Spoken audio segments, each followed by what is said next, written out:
Hey guys, welcome back to the channel and welcome back to another cloudy but warm day in Scotland. So in today's video what we're going to do is a mixed match of quite a few things. I'll give you an update on the GTR.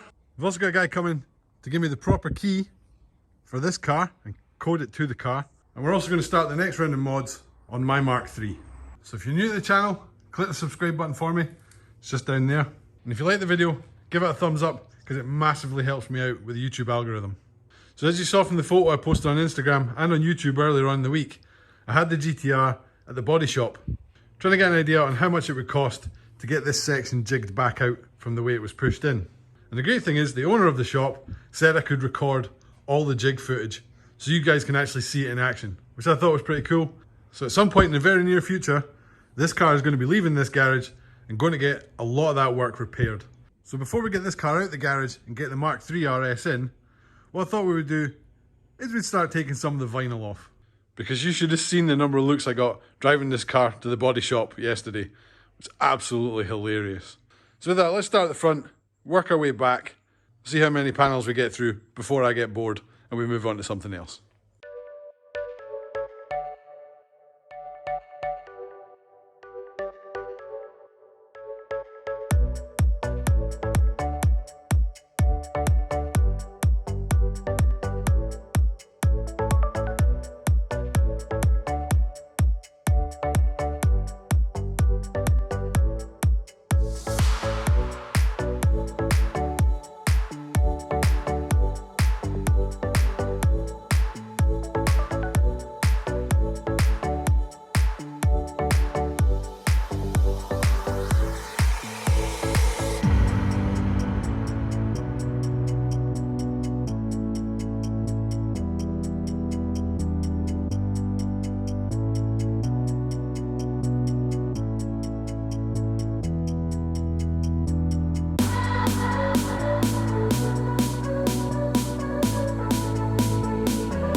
I had a funny feeling I was going to come across something like this at some point in time with this car.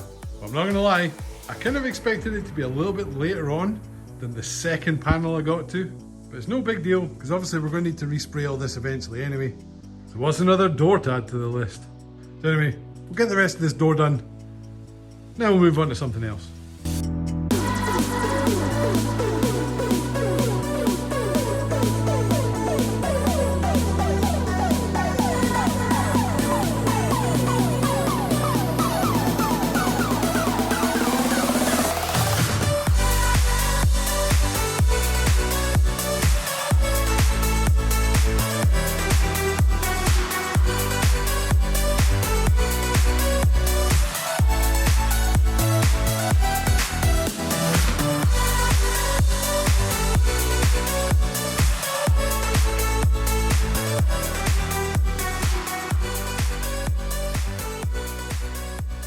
That looks way better already. Don't worry about all the bits I can't take off. What we'll do is we'll disassemble the car fully and get all these bits at some point in the future. The locksmith's just finished. So a massive thanks to Ryan at Cheap Car Keys Scotland. You were absolutely awesome, dude. Thanks very much. And for anybody in Scotland who happens to have lost their car key, or in my case, bought a car without car keys, I'll leave a link in the description below to Cheap Car Keys Scotland. Absolutely amazing. Really, really good price. Can't fault them. And as always, this isn't a sponsorship, but they are really good, so I highly recommend checking them out if you do lose your key. Anyway, with that, I'm kind of a bit bored of devinyling the GTR. So what we'll do just now is we'll jiggle all the cars around. We'll start working on the Mark III. So we're going to need to get rid of the Mark II, and then we need to get the GTR out, and then we need to get the RS in. Awesome. Right, let's get to work. So for those of you that have been subscribed to the channel for a while, you'll probably remember this box, because this is the same box that we were planning on installing when I installed the intercooler and the big mouth. But unfortunately at the time, I didn't have a set of quick jacks to get the car up in the air high enough. But I have a set of quick jacks now, not sponsored, but I wish it was. So let's get the car up in the air, get all the big turbo pipes fitted, get the new actuator fitted, because in either this video or next week's video, we're going to remap the RS again, get a little bit more horsepower out of it. So with that, let's crack on, see how much of this we can get done.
So here's a fun fact for you.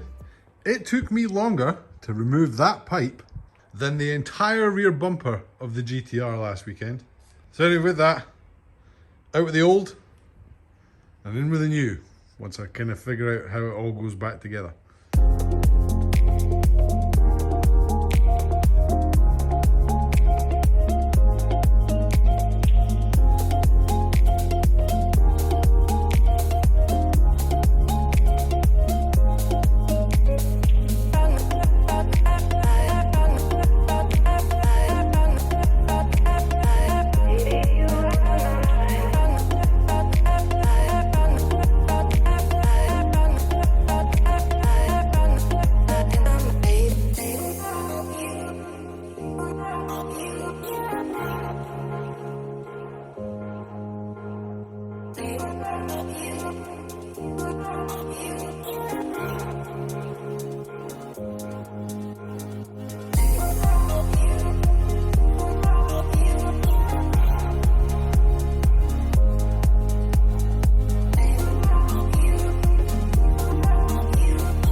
that's all the pipes installed, and it looks pretty awesome. So before we install the Ford's recirc valve, I think I'm going to write a letter to Ford, because it's taken me nearly 6 hours to change those pipes.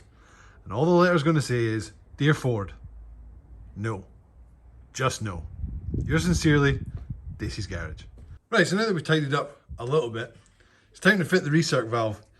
And the easiest way to fit a recirc valve on the Mark III Focus RS is take the driver's side wheel off, and you can actually see the recirc valve hiding right there. So this isn't going to be a how-to video, but I'll try and show you as much of it as I can. So if any of you guys want to change the recirc valves on your Focus RSs, hopefully it should help.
And that, ladies and gentlemen, is as easy as that. So I've decided to stick with the standard green spring that's inside that new recirc valve, rather than upgrading it to the yellow one, because I'm not 100% sure on what boost this car is actually running, and I'd rather err on the side of caution, rather than blowing my engine up. So that's going to be the end of this week's video, guys and girls. I hope you liked it, and if you did like it, remember and smash the thumbs up for me. That'd be awesome, helps me out a ton. So we're going to leave the car up in the air for just now, because in next week's video what we're going to do, we're going to change the oil, clean the air filter, because the car's screaming at me that it needs a service. And with the modifications that we've just made to the car, what we're going to do is we're going to remap it to the next stage of map from Dream Science, and then we're going to take it out on the road, see if it's any quicker. And as always, I hope you're keeping well and I hope you're keeping safe, and I'll see you in the next one. Peace.